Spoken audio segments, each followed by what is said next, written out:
Hey there! How you doing? I am the toasty dude named Thomas, and welcome to this video. And my ballin' gaming set equipped with everything you need, such as Splatoon amiibos,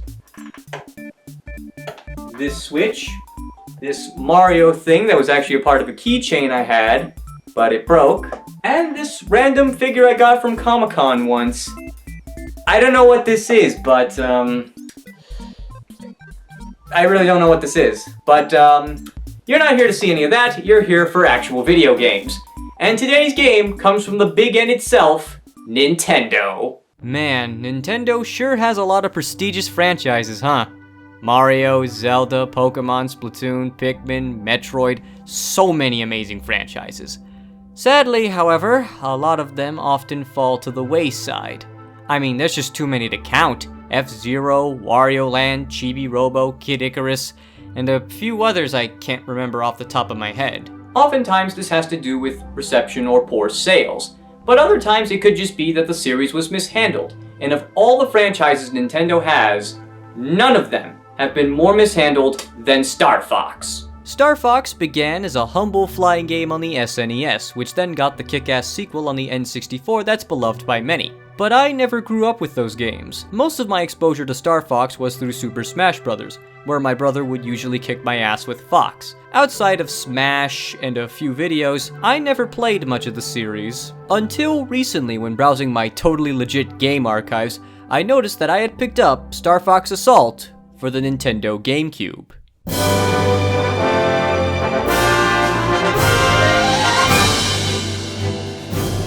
Released in the ever-so-edgy year of 2005, this Star Fox title comes to us from Namco. Yes, the same company that gave us all the anime arena fighters that exist so that all the Supers and Finishers channels can make ends meet, were allowed to make a Star Fox game, and what I saw of it from other videos piqued my interest in the game. And since it's on the GameCube, I figured, why not? The GameCube is one of my favorite systems of all time, and I think it had a lot of games that went under the radar because, well, it was on the GameCube, and a lot of people didn't take very kindly to the GameCube. And Star Fox Assault was no different. And it's a shame, because I think this game, as the title suggests, really cooks. And today's video focuses on showing what Namco cooked with Star Fox Assault.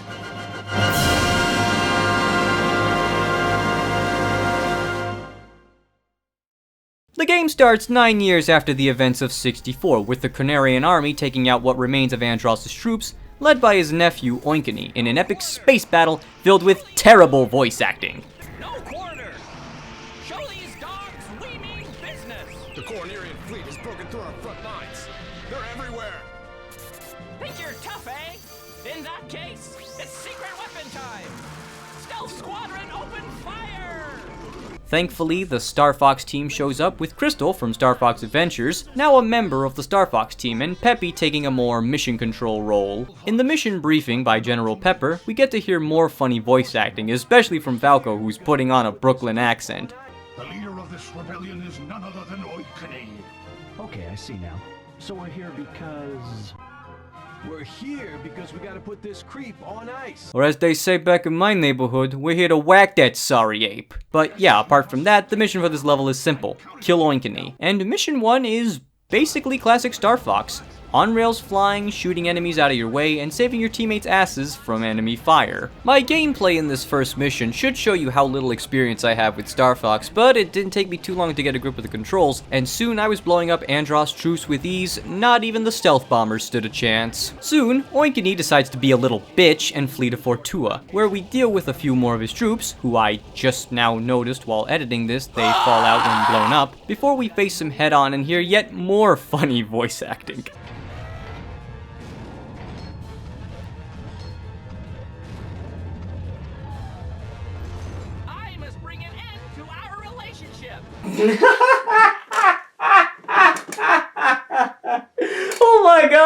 Oh my god, I cannot take Oinkiny seriously. I mean, just listen to him. He sounds like Weird Al. Like, I'm not the only one who hears this, right? He literally sounds like Weird Al.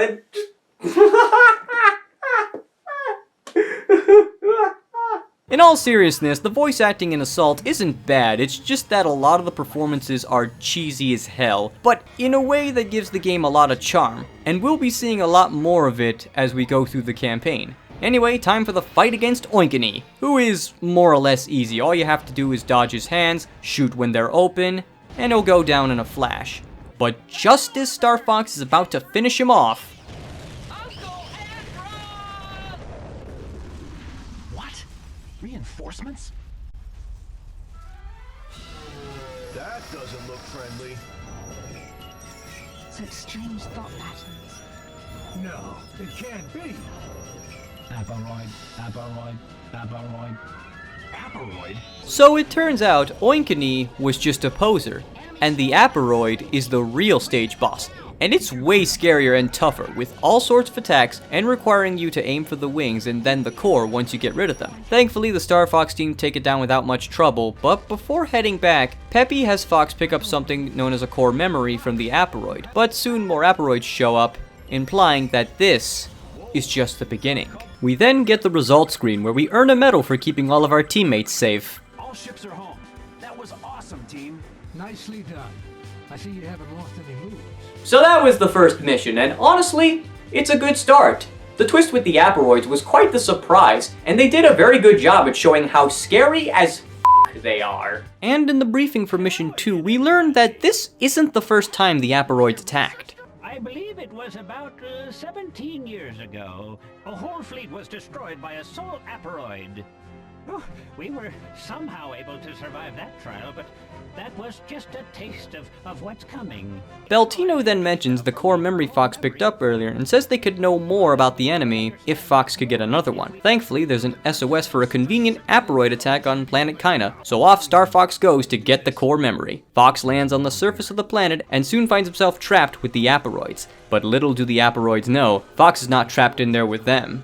They are trapped in there with him. And it is here we get introduced to the most divisive part of Star Fox Assault, the on-foot sections. Now, I've heard a lot of people say that they don't like these, and honestly, I don't know how in the f*** anyone can say that, because these sections are really awesome. I mean, I don't know, maybe it's because I've played so much Ratchet & Clank that furry dudes with guns look cool, but Star Fox Assault is just great. The on-foot sections are so awesome. It's like you're just mowing people down, and it's like you're going, woo, Corneria, f*** yeah. Okay, let's bring it back a bit. The on-foot sections, in my eyes, are enjoyable. You get a good variety of weapons like a machine gun and a rocket launcher to name a few, and it feels amazing to just mow down Aparoids like it's Starship Troopers. Hell, Fox even calls the Aparoids bugs. Blasted bugs! Die already! I wouldn't be shocked if the writers were inspired by Starship Troopers. Now, all that said, these segments are not perfect. The controls are kinda janky, you have to move Fox like a tank for some reason, and the aiming is sensitive, which can be a bit of a problem when needing to hit a certain target. But if on-foot shooting is something you don't want to deal with for the majority of the mission, you also have the Landmaster, which is good for getting around and keeping you safe if your health runs too low. It's also used to save your teammates, which goes about as well as you'd expect for a first-time player like me. Come on, circle them back around, and ah, damn it. So after clearing out the Aparoid forces, we then have to deal with hatchers scattered throughout the area that spawn more of them. And then once we take out those, a giant enemy crab Aparoid appears. So, the leader, huh? That thing is giant and ugly. Just like Slippy's mother. Heyo! Shoot the legs and then shoot the core on top. After killing it, Fox moves in to get the core memory when suddenly Pigma of Starwolf shows up and reveals that the SOS signal was his doing. And he sounds like he hasn't cleared out his throat in a while. He then steals the core memory for money, and like a dumbass shonen protagonist, Fox just lets Pigma fly away, forcing the team to hunt him down. The team track Pigma to a hideout in the Sargasso space zone, and soon get contacted by the thugs within. Don't you idiots know? This is part of Lord O'Donnell's territory. Hey, who let you in? This is the Star Fox team. We're here for a hog named Pigma. We don't want trouble. We don't know about no Pigma or any other fool. And now we know you're Star Fox, you ain't going nowhere. Real smooth, Fox. Real smooth. So now we have to brute force our way through the hideout to destroy some teleporters. Not that I'm complaining, because that means more on-foot gameplay. However, this mission introduces the might gauge, which, when full, will cause you to fail the mission instantly. To ensure this doesn't happen, you have to jump into the R-Wing to help Crystal and Falco destroy some of the ships outside. The might gauge is honestly a great mechanic, as it creates a balance between ground and air combat, and we'll be seeing the might gauge again in a later level. Oh yeah, and Slippy is in the base with you, just kinda standing around and shooting. But we don't care about Slippy, so let's take out the teleporters, and after all of them are gone, Wolf appears, and as always, he's not alone. You're on my turf now. Watch your step, Fox. I think I'll torment you a bit before I cook you. Allow me to introduce myself. I am Panther, and all who see my rose meet death.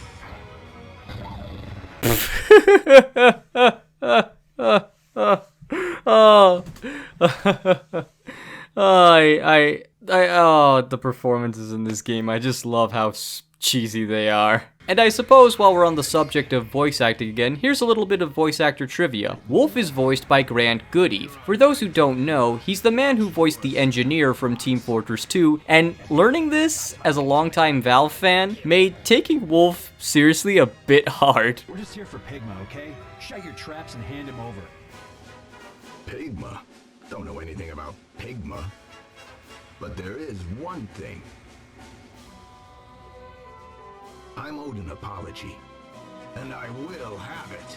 Jeez, man, I know I broke your teleporters, but you don't have to hound me like I destroyed your dispensers. And this isn't the first time a TF2 voice actor was in a Star Fox game. The late Rick May, voice of Soldier, also voiced Peppy in 64. And no, this doesn't mean you can rocket jump in this game. But getting back to the mission at hand, all you have to do from here is take out all 3 members of Star Wolf, and it's mission complete. Oh, and I don't know why I haven't mentioned this yet, but this game's soundtrack is fantastic. The renditions this game has to offer are just amazing. Just take a listen.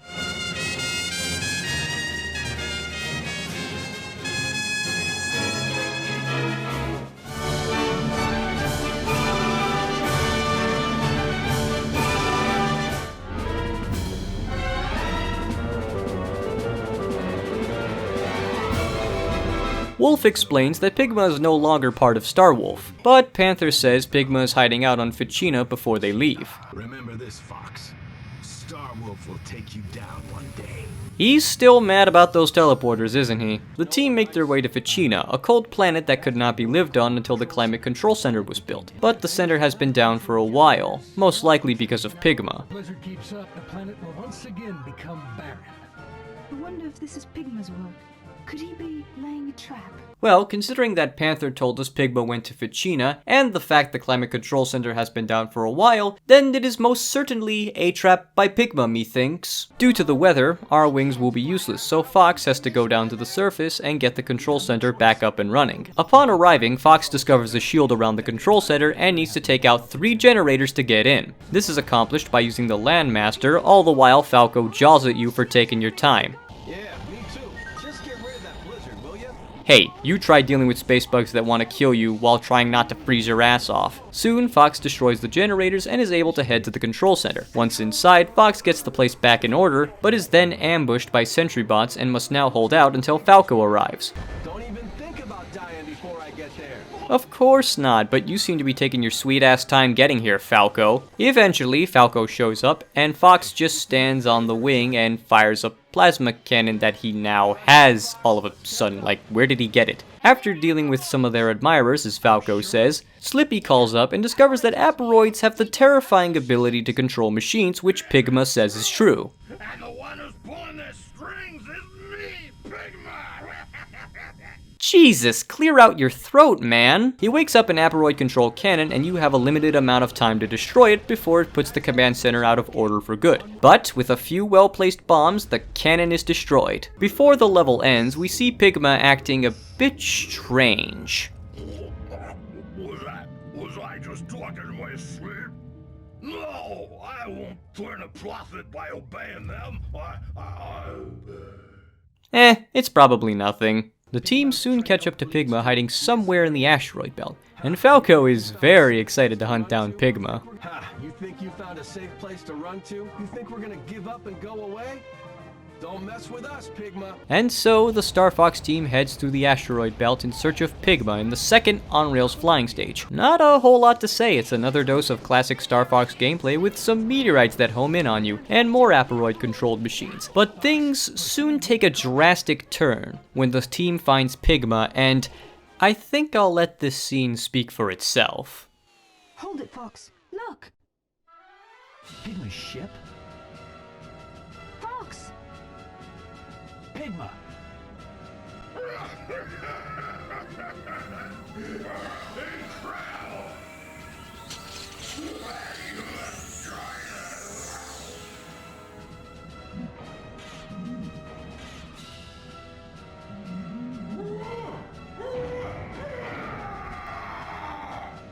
Holy sh**.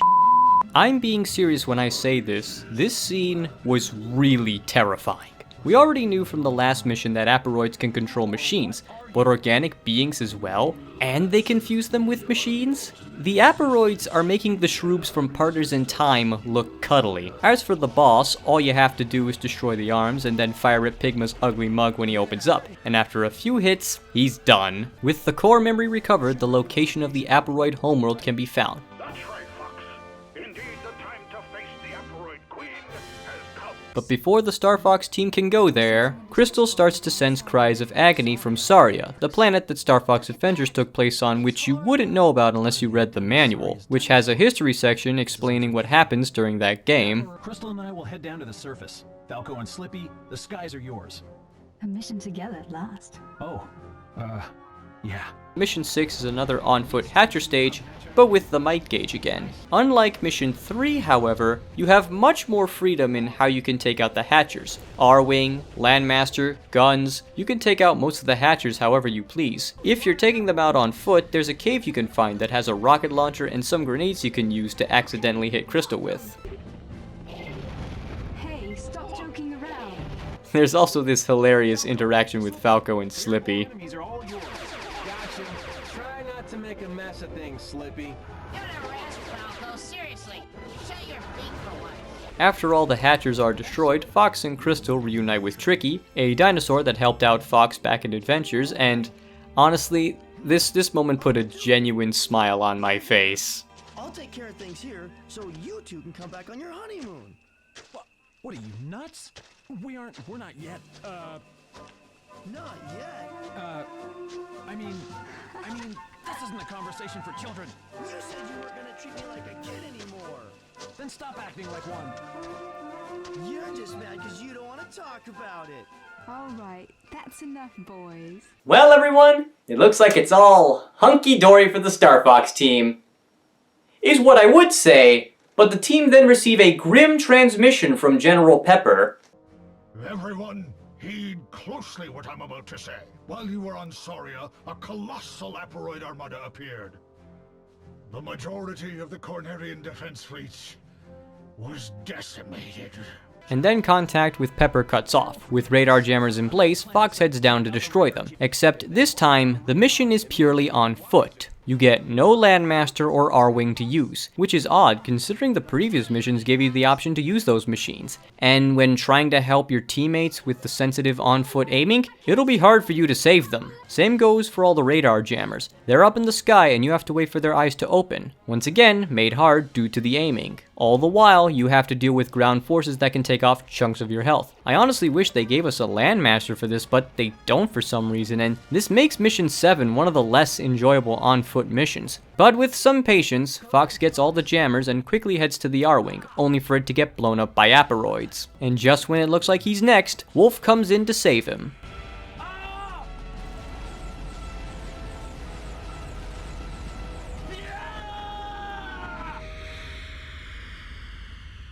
Wolf, what are you doing here? You're the one who dropped in unannounced. And if anyone's gonna tan your hide, it's gonna be me. Huh. So I guess he's not mad about those teleporters. The next part of the mission is another plasma cannon section, and I honestly wonder why Fox couldn't just use that instead of a sniper rifle to get rid of all the radar jammers. But hindsight, it's 2020.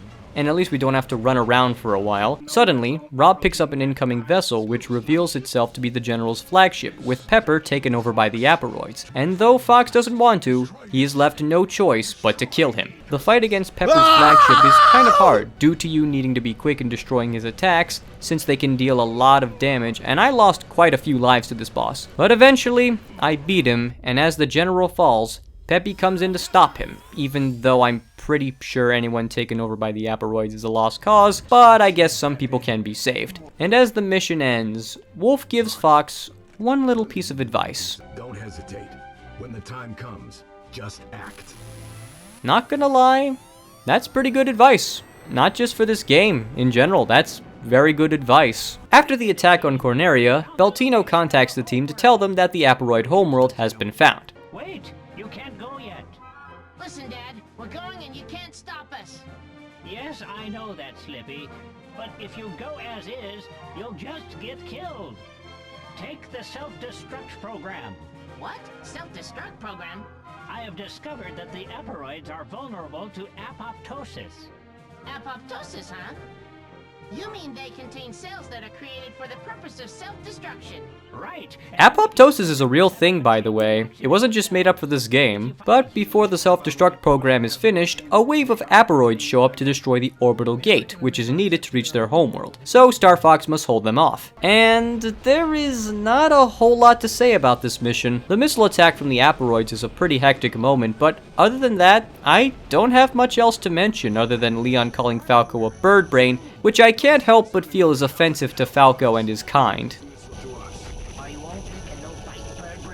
With the self-destruct program complete, the Star Fox team can head to the Aperoid homeworld. They find a hole that leads deeper into the planet, but in order to open it, they have to destroy the generators, and destroy some more hatchers. We begin with the first part of this mission, which is quite the endurance run, as you have a lot of ground to cover and a lot of hatchers to destroy, all of which needs to be done in one life. Yeah, I probably should have mentioned this earlier, but if you die during an on-foot section, any objectives you destroy will have to be destroyed again. Now, this isn't so bad in Mission 6, where the map is smaller and you have options on how to approach taking out the hatchers, but here, all of them have to be destroyed on foot. The Landmaster can only help you with busting down the doors, and the R-Wing isn't needed until the second half of the mission to take out a few more hatchers. So you'll have to do the first half very slowly, so you don't have to run the risk of losing all of your health and starting over. Thankfully, you get a checkpoint once you clear out the first batch of hatchers, so you don't need to worry about doing all that again. And once that's all done, the Star Fox team can close in on the Queen. But as the team readies to head into the planet's core, the Aperoids put up another shield that can't be destroyed by laser fire. Suddenly, Peppy comes in with the Great Fox and rams it into the shield to create a way in despite everyone's protests.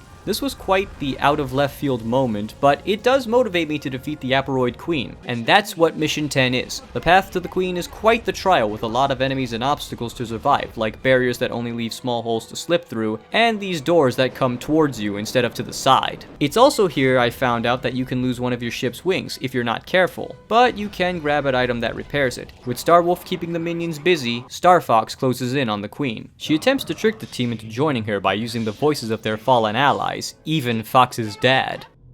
Fox. Dad? That's enough. There's no need for you to be hurt anymore. Let us live as one. Fox, don't let it fool you. You know your father is... I know! My father would never tell me to give up! But then, everything goes dark, and Wolf's advice from earlier echoes. Don't hesitate. When the time comes, just act. Everyone, let's give the Queen her present. Star Fox team, let's go!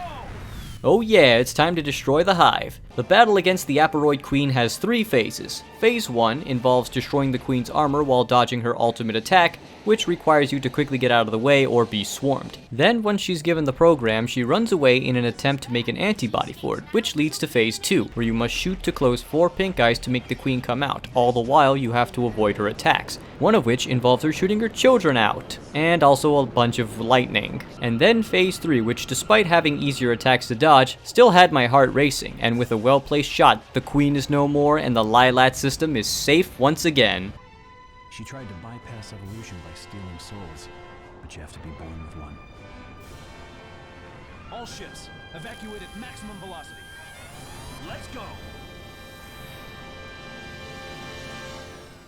And then the credits roll, where we see how every planet and area we went to is holding up after the aperoids attack, and it seems they'll all be okay for the most part. As the Star Fox team escape, they have the usual "we've won, but at what cost" moment, when suddenly... What's that? Hey, could that be... No, it couldn't. Hey, you're all okay. Whew, that was hairy. I promise I'm really gonna retire after this. It's Peppy! Oh man, I can't make a snarky comment about this. This is just too fucking wholesome. I'm sorry, it just is. And as the scene comes to a close, Fox simply says, My friends, thank you.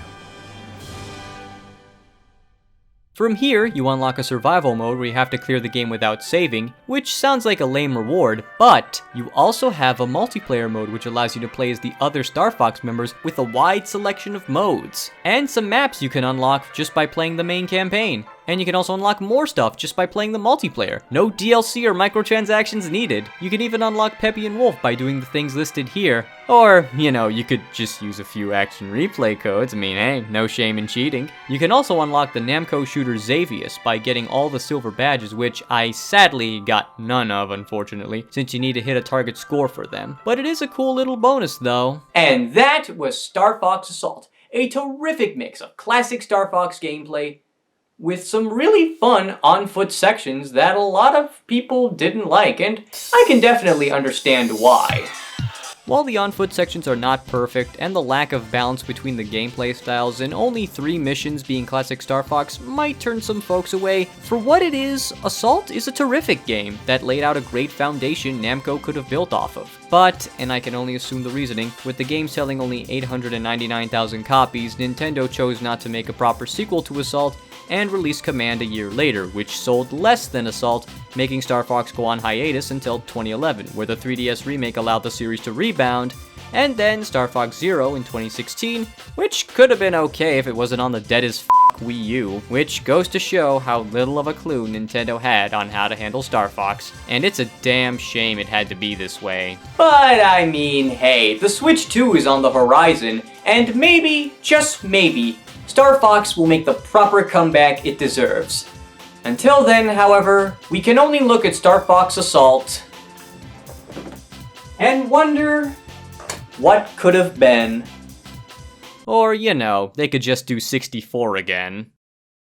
Hey everyone, thank you so much for watching, and don't worry, this time I am back for real, and I'm already recording footage for the next video as I write this. I got some voiceover bloopers coming up, but I want to quickly give you all an update. Once again, real life stuff happened and I had to deal with it. But it's all taken care of for now, so I can get back to making videos like this one. I won't say what comes next, but I will say that for the rest of this year, I'm aiming to at least get out 1 to 2 videos a month. October's likely gonna have 1 or 2 videos, November may have 1 or 2 videos, December might have 1 or 2 videos. You'll just have to wait and see. With that said, I am the toasty dude named Thomas, and until next time, have a good one. Most of my exposure to Star Fox was through Super Smash Bros., where my brother would often usually kick yeah, that makes a lot of sense, Thomas.